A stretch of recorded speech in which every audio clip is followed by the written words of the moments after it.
Okay, Myles Sexton. With the salty Nova Scotian breeze on his back, Myles Sexton's adventure started in 2009 when he left his small town and chased after his love and curiosity for travel, beauty, and fashion. Working as an international model and makeup artist for many years, this fashion nomad's personal style has been featured on the pages of Vogue Italia, Elle, and Fashion Magazine, and his celebrity clients have included Grace Jones, Mae Musk, Winnie Harlow, and Nelly Furtado. After becoming HIV positive, Myles wanted to use his voice to battle HIV/AIDS stigma and educate people about this ongoing health crisis. Myles, over to you. Hello, everyone. Thank you so much, everyone, for joining today. And honestly, I'm just so humbled to be able to share a bit of my kind of journey and my story with all of you today as someone who has been living with HIV for just under 3 years now. HIV definitely has kind of impacted my life in so many ways. You know, I must admit that I was definitely a bit naive and uneducated when I first became HIV positive because I really knew nothing about HIV, to be honest. Growing up in a really small town in Nova Scotia, I didn't really have a lot of exposure or just a lot of conversations kind of around HIV. And I think then when growing up and coming into and finding my own identity as a queer person, there was so much stigma and kind of fear around like the conversations when it came to HIV that it was almost easier for me to completely avoid educating myself and really just learning more about it because it was easier for me to pretend it didn't exist, you know? And then when I was faced with my diagnosis almost 3 years ago, you know, it was a bit of a journey and a windstorm because I honestly thought that I was going to die.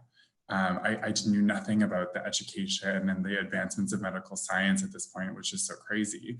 And that's something really I kind of had to own, but I also feel that that's kind of why I wanted to get involved in having these types of conversations, because I think that there is so many people out there that were just like me, you know, who kind of avoided or didn't educate themselves on HIV. And then maybe there is a moment where it kind of comes to that point where it's like, okay, now that I'm diagnosed, I need to learn and educate myself. And I think that it's a part of kind of, I think the theme today that we're talking about when it comes to global shared responsibility, because I think that we need to have these types of conversations in order to educate people outside of even our own circles on HIV and AIDS. So to kind of go back, I kind of just wanted to talk a little bit in this kind of pre-talk today before we go into my breakout session, just on like kind of 2 sections of my journey and where kind of HIV has kind of positively and negatively impacted, I think, just like my everyday living experience. And I thought I would start a bit with the positive. So, you know, I think in becoming HIV positive, I really had to have a lot of hard conversations with myself. And I think in order to do that, I needed to kind of like change a lot of my own habits and behaviors that I was living within my everyday life. So I made the choice to actually become sober as I got my diagnosis. And I think that was just really allowing me to not rely on alcohol or substances as like a numbing technique so that I could have these types of hard conversations with myself. I also had to really kind of go in and look at like how I was living my life. You know, I was traveling all over the world kind of pre-COVID with my career. And I think that with traveling and working all over the world, it was sort of like a way that I was avoiding kind of also having hard conversations with myself because I wasn't setting up a lot of acts of self-love within my life. I was kind of like, go, go, go, and just trying to like chase my dreams as hard as I possibly could. And I think I really realized that I needed to be able to also like, I need to fill my own cup in order so I can give it back to other people. And I definitely wasn't doing that. So, you know, after becoming HIV positive, it was like, I felt like I kind of got a second chance in many ways to kind of get back onto a path that I felt that was like very healthy for not only my mental health, but for my body. So I took up professionally running again, which has been like such an amazing impact in my just like in both parts of my life, as well as like really kind of changing my diet and really kind of like working in on reading a lot of books on just like expanding my consciousness, I think.